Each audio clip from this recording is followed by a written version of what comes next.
Welcome back, everyone, to the late night review.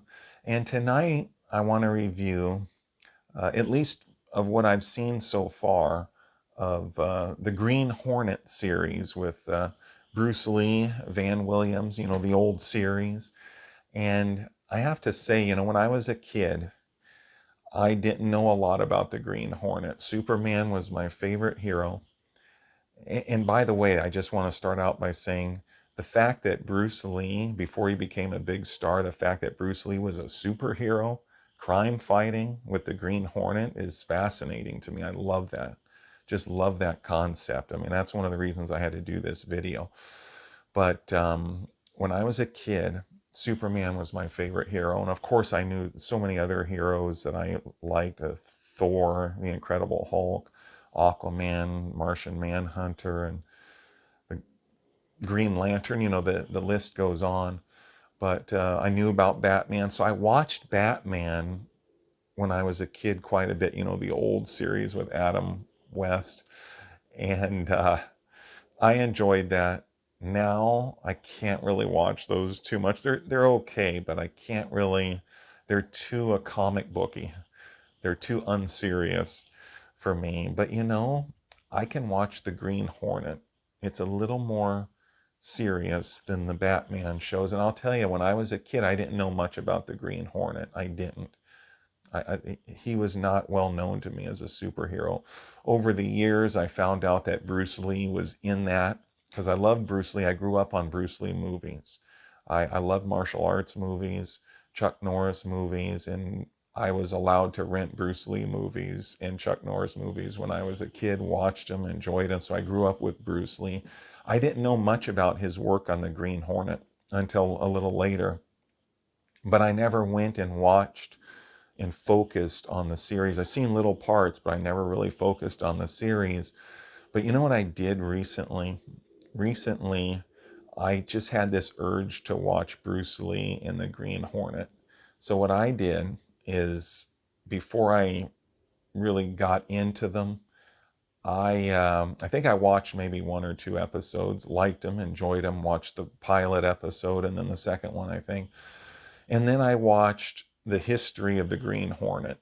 There's a YouTube channel that focuses on heroes. It's a great YouTube channel, and it talked about his origin story, talked about how his father owned a newspaper. And this really got me excited to watch the Green Hornet with Bruce Lee and Van Williams by just looking at the Green Hornet's history.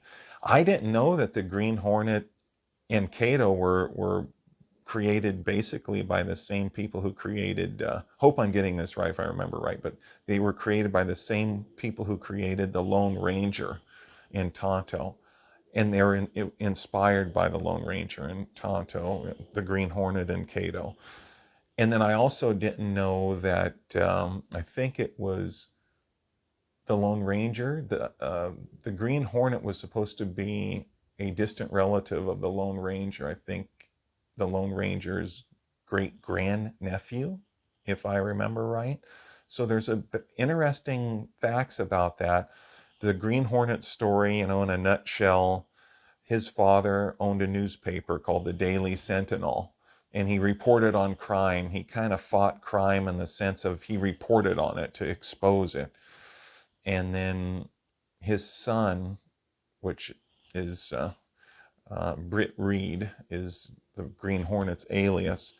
He eventually, in the future, takes over his father's newspaper after his father dies. But he realized his father wanted to fight crime, and he did it by exposing, but he didn't stop a lot of crime that way. He did stop some, or shine the light on them so the police can arrest him, so to speak, often, but not all the time.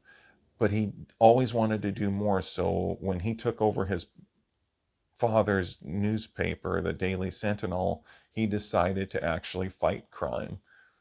And that's where him and Kato go out and start fighting crime. And the way he met Kato is, when he was younger, the Green Hornet was traveling the world trying to help people. He was looking for a purpose in life and wanted to help people. He ended up in China, and the Japanese occupied China. And Kato was raised by his father to be honorable. Kato's father was against the war. He was against what the Japanese were doing to other people. He was against that. Kato and his father, trained the martial arts. He taught Kato the martial arts from when he was a kid. And when he grew up, they kind of had a disagreement on the war. Kato joined the Japanese military. When he was in the military, he saw the war crimes that they were committing, and he didn't want any part of it. And then he turned on his commander. He actually killed his commander for being really bad, for committing war crimes and doing evil things.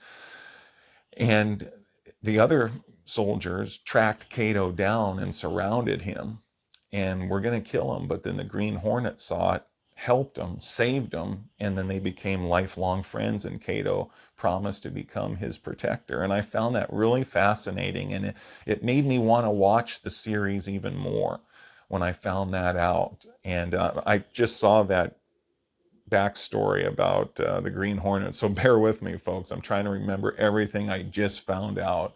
It's not like I'm an expert on this. I just saw that to inspire me to watch the Green Hornet more. Just I wanted the backstory of the Green Hornet. And after I found that out and how they met, how they became friends, and then Kato taught the Green Hornet the martial arts. After the Green Hornet's father died, he took over his father's newspaper and he became owner, publisher of the Daily Sentinel. And he thought not only did he want to expose crime and help the police solve it, but he wanted to go out privately and fight crime. So he became the Green Hornet. And with his wealth and money, he can afford the tools, the assets, the technology, and all that stuff. And then they had the car, the Black Beauty. And Kato became his lifelong protector, swore to protect him because he saved him in China. And I think, if I remember right, during the time they made the Green Hornet TV show, I think they changed Kato from a Japanese character to a Chinese character. And of course, Bruce Lee's Chinese. I think so. I don't remember 100%, but I think they changed Kato from Japanese to Chinese. But originally he was Japanese. Learn the backstory. Found it fascinating, his backstory, both their backstories, how they met, and it made the series even more enjoyable. So to see the Green Hornet, Van Williams, and especially Bruce Lee, because we all know what he became, to see him fighting crime as a superhero just fascinates me. So it made me even more pumped up to watch the Green Hornet, and then they're available. I think it's a shame that they only went for one season. I wish they would have had multiple seasons with Bruce Lee, but as we know, Bruce Lee had bigger goals to accomplish and much greater things. So thank God for that. But I'm enjoying it. I'm in the midst of watching these now. I've probably watched quite a few since this video had come out because I'm making this video well in advance. I make a lot of my videos well in advance of actually releasing them and posting them. That way I have quite a few in the bag in case something happens in my life or where I'm extra busy and I can't make videos. So I'm trying to make a whole bunch early and then put them out later. So I'm actually making this video early, quite a bit earlier than when I posted. At least that's my plan, unless I feel like I have to put this one out early before some of my other ones for one reason or another. But yeah, I'm enjoying watching the Green Hornet. It's dated, it's old. I wish it was a little bit more fast paced. I wish they would show Bruce Lee more, but they show him a good amount for that time and for his character and his position in the show, because they didn't know that he was going to be such a huge success and a legend. I don't think anyone knew he was going to be a legend, but I think there were certain people who saw his potential. And, of course, he faced discrimination. He should have been in Kung Fu. It was actually Bruce Lee's concept. He kind of created it. Was the Warrior. It was called the Warrior. And they didn't give it to him. They gave it to David Carradine. And I grew up watching that show. I always thought David Carradine did a good job, but I didn't know the backstory. I always thought Carradine did a good job, and I enjoyed that. I saw that when I was a kid, and man, that Kung Fu series inspired me. But it was Bruce Lee's concept, and they didn't give it to him, and there was discrimination, and that's awful. but he made it big. He was so much bigger than television. I think James Colburn said that too, and probably other people. But he was had so much charisma, so much bigger than television. He had so many more bigger things to do. But the Green Hornet, I'm enjoying it so far. It is dated, but it's charming. It being dated kind of gives it a charm. And I love the innocence about it. I like a lot of these old shows. You can kind of get in that time machine and go back to when, heroes and shows and characters were more decent and more virtuous. And I tell you, and they still have some of those nowadays with some of the modern heroes and movies. Not saying they don't, but there was even more back then.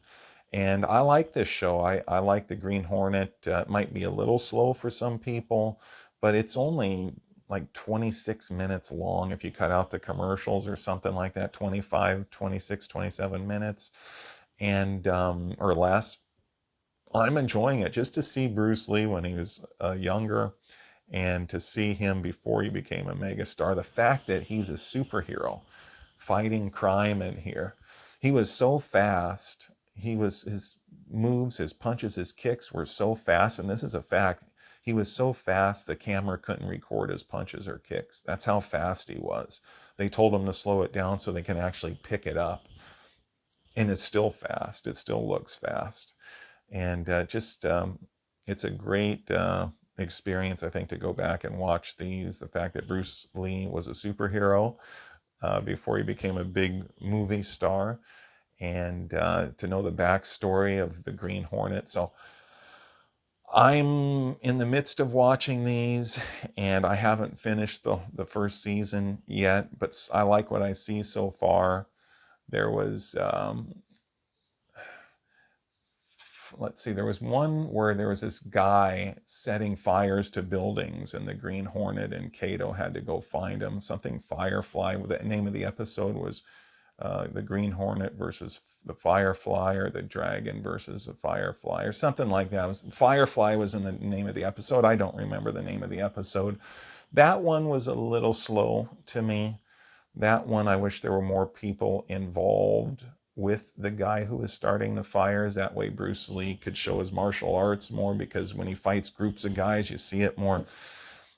I liked all the episodes I've seen so far. That one was just a little slow, but it was okay. It was okay. I'm enjoying all of them, some more than others. And so it just, I do highly recommend the Green Hornet series with Bruce Lee, Van Williams. And I think they do a good job. If you haven't checked it out, I think it is still free on YouTube. I'm watching it right now, and it's free. They got all the episodes. I think there's 26 episodes, and they're all free. They only had one season. I wish they had more, but I think you can still watch them all free on YouTube. I don't know after this video if it'll still be free, but I'm sure it will be. I'm watching them. I'm enjoying them. I highly recommend the Green Hornet TV show with Van Williams, Bruce Lee, Van Williams. And it's fun. I'm having a good time. So this has been the late night review. Check out the Green Hornet TV show from the 60s. And have a good night, everybody. Please subscribe and like this video. Hit the thumbs up button. Share this video with other people. Hype it up and pump it up. It helps the channel. If you subscribe, you'll get a notification that a new video of mine just came out. That's what subscribing means. So take care and have a good night. This has been the late night review.